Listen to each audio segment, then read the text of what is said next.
This video is going to go over what is the best centre attacking midfielder build or centre forward build if you have 75 skill points or more. If you do enjoy this style of content, don't forget to subscribe, and we will be making way more FIFA content on this channel, going over every position when it comes to leveling up your pro clubs player, and we'll also go over really good formations for pro clubs as well. But let's get straight into this.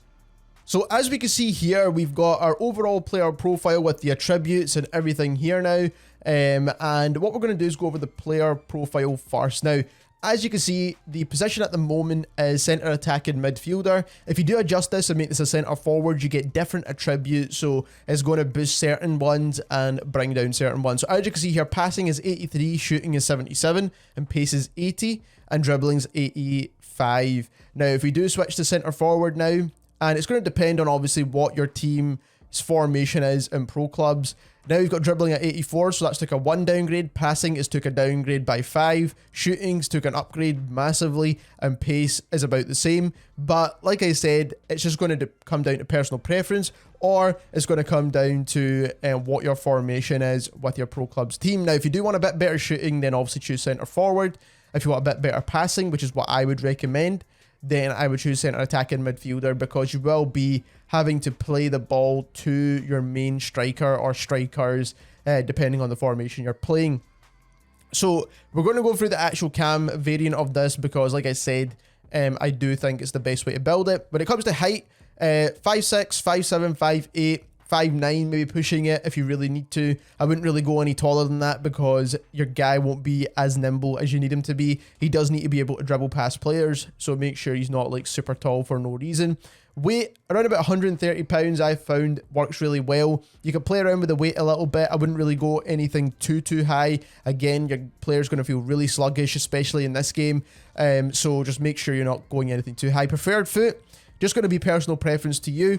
We're not going to go for any 4-star weak foots or 5-star weak foots, so make sure you use the foot that you actually feel most comfortable with.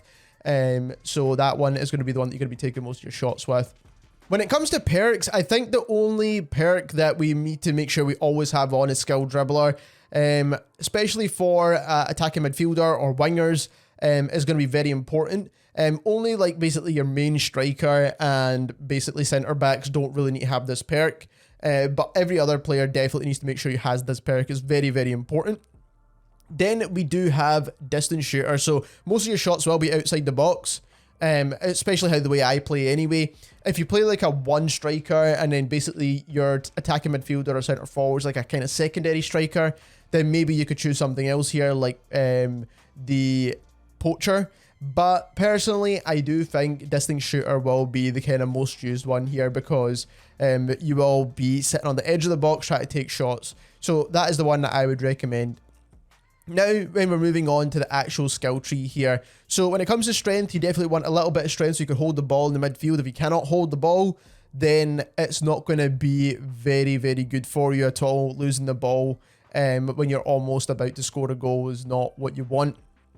So like I said, having a bit of strength is useful. Obviously, once we get more skill points, we can apply it higher.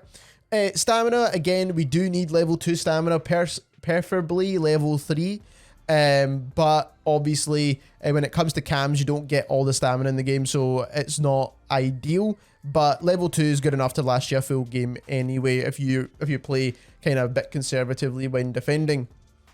We don't want anything on here. Obviously you are going to be pretty much in the higher end of the pitch, so there's no need for that. Dribbling, you absolutely need this. So 2 on agility, 2 on dribbling, 1 on attacking positioning, and then we've also got skill moves as well. Skill moves are actually viable in this game. I'm not a huge skiller. I don't really like skilling around the pitch, but in this game, there is some skill moves that are very easy to do and do allow you to feint players out the way. So I do recommend it for this game in particular. Then when it comes to balance, make sure, again, you can hold onto the ball without falling. Level 2 balance and level 1 ball control. But as you can see here, ball control is 88, which is absolutely insane.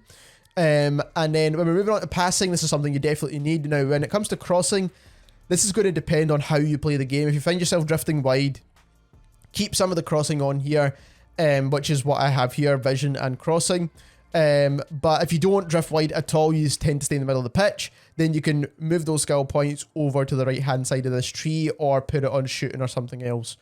Now, when it comes to short passing, make sure you've got level 2 short passing, level 1 vision, and then level 2 long passing. Now, long passings are going to be for like the over the top balls.